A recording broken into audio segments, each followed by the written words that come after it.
بسم اللہ الرحمن الرحیم۔ تعارف سورہ الاحزاب پارٹ 4 پیش کر رہے ہیں۔ اس سلسلے کا ایک اہم مسئلہ جو اصلاح کا تقاضا کر رہا تھا، تبنیت یعنی گود لینے یا بیٹا بنانے کا مسئلہ تھا۔ عرب کے لوگ جس بچے کو متبنہ بنا لیتے تھے وہ بالکل ان کا حقیقی اولاد کی طرح سمجھا جاتا تھا۔ اس سے وراثت ملتی تھی، اس سے منہ بولی ماں اور منہ بولی بہنیں وہی خلا ملا رکھتی تھی جو حقیقی بیٹے اور بھائی سے رکھا جاتا ہے۔ اس کے ساتھ منہ بولے باپ کے مر جانے کے بعد اس کی بیوی کا نکاح اس طرح ناجائز سمجھا جاتا تھا جس طرح سگی بہن اور حقیقی ماں کے ساتھ کسی کا نکاح حرام ہوتا ہے۔ اور یہی معاملہ اس صورت میں بھی کیا جاتا تھا جب منہ بولا بیٹا مر جائے یا اپنی بیوی کو طلاق دے دے، منہ بولے باپ کے لیے وہ عورت سگی بہو کی طرح سمجھی جاتی تھی۔ یہ رسم قدم قدم پر نکاح اور طلاق اور وراثت کے ان قوانین سے ٹکراتی تھی جو اللہ تعالیٰ نے سورہ البقرہ اور سورہ نساء میں مقرر فرمائے تھے۔ ان کی روح سے جو لوگ حقیقت میں وراثت کے حقدار تھے، یہ رسم ان کا حق مار کر ایک ایسے شخص کو دلواتی تھی جو سرے سے کوئی حق نہ رکھتا تھا۔ ان کی روح سے جن عورتوں اور مردوں کے درمیان رشتہ نکاح حلال تھا، یہ رسم ان کے باہمی نکاح کو حرام کرتی تھی۔ اور سب سے زیادہ یہ کہ اسلامی قانون جن بد اخلاقیوں کا سدباب کرنا چاہتا تھا، یہ رسم ان کے پھیلنے میں مددگار تھی، کیونکہ رسم کے طور پر منہ بولے رشتے میں خواہ کتنا ہی تقدس پیدا کر دیا جائے، بہرحال منہ بولی ماں، منہ بولی بہن اور منہ بولی بیٹی حقیقی ماں اور بیٹی کی طرح نہیں ہو سکتی۔ اس مصنوعی رشتے کے رسمی تقدس پر بھروسہ کر کے مردوں اور عورتوں کے درمیان جب حقیقی رشتہ داروں کا سا خلا ملا ہو تو وہ برے نتائج پیدا کیے بغیر نہیں رہ سکتا۔ ان وجوہ سے اسلامی قانون نکاح و طلاق، قانون وراثت اور قانون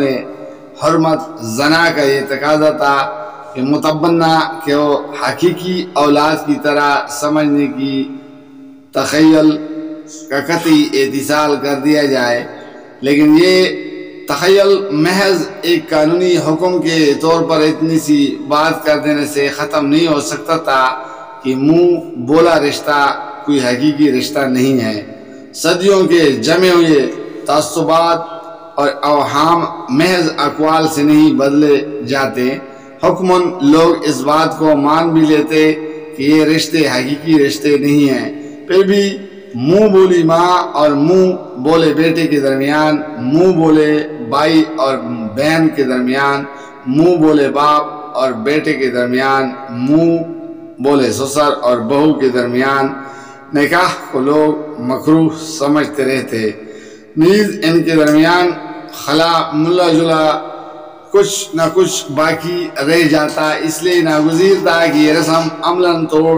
دی جائے، اور خود رسول صلی اللہ علیہ وسلم نے بنفس نفیس اس کو توڑے، کیونکہ جو کام حضور صلی اللہ علیہ وسلم نے خود کیا ہو اور اللہ کے حکم سے کیا ہو، اس کے متعلق کسی مسلمان کے ذہن میں کراہت کا تصور باقی نہ رہ سکتا تھا۔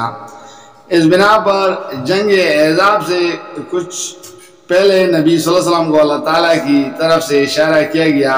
کہ آپ اپنے منہ بولے بیٹے زید بن حارث رضی اللہ تعالیٰ کی متعلقہ بیوی سے خود نکاح کر لیں، اور اس حکم کی تعمیل آپ نے معاشرہ بنی قریظہ کے زمانے میں فرمائی۔ غالباً تاخیر کی وجہ یہ تھی کہ عدت ختم ہونے کا انتظار تھا اور اسی دوران میں جنگی مصروفیات پیش آ گئی تھی۔ نکاح زینب پر پروپیگنڈے کا طوفان، یہ کام ہونا تھا کہ حضور صلی اللہ علیہ وسلم کے خلاف پروپیگنڈے کا ایک طوفان یک لخت اٹھ کھڑا ہوا۔ مشرکین اور منافقین اور یہود سب آپ کے پیہ در پیہ کامیابوں سے جلے بیٹھے تھے۔ احد کے بعد احزاب اور بنی قریظہ تک 2 سال کی مدت میں جس طرح وہ زک پر زک اٹھاتے چلے گئے تھے، اس کی وجہ سے ان کے دلوں میں آگ لگ رہی تھی۔ وہ اس بات سے بھی مایوس ہو چکے تھے کہ اب وہ کھلے میدان میں لڑ کر کبھی آپ کو زیر کر سکیں گے، اس لیے انہوں نے اس نکاح کے معاملے کو اپنے لیے ایک خودداد موقع سمجھا اور خیال کیا کہ اب محمد صلی اللہ علیہ وسلم کی اس اخلاقی برتری کو ختم کر سکیں گے جو ان کی طاقت اور ان کی کامیابیوں کا اصل راز ہے۔ چنانچہ یہ افسانے تراشے کہ معاذ اللہ محمد صلی اللہ علیہ وسلم بہو کو دیکھ کر عاشق ہو گئے تھے، بیٹے کو اس تعلق کے خاطر کا علم ہو گیا، اس نے بیوی کو طلاق دے دی اور باپ نے اس کے بعد بہو سے بیاہ رچا لیا، حالانکہ یہ بات صریحاً لغو تھی۔ حضرت زینب رضی اللہ تعالی حضور صلی اللہ علیہ وسلم کی پھوپھی ذات بہن تھی، بچپن سے جوانی تک ان کی ساری عمر آپ کے سامنے گزری تھی، کسی وقت ان کو دیکھ کر عاشق ہو جانے کا سوال ہی کہاں پیدا ہوتا تھا۔ پھر آپ صلی اللہ علیہ وسلم نے خود اصرار کر کے حضرت زید رضی اللہ تعالیٰ عنہ سے ان کا نکاح کرایا تھا۔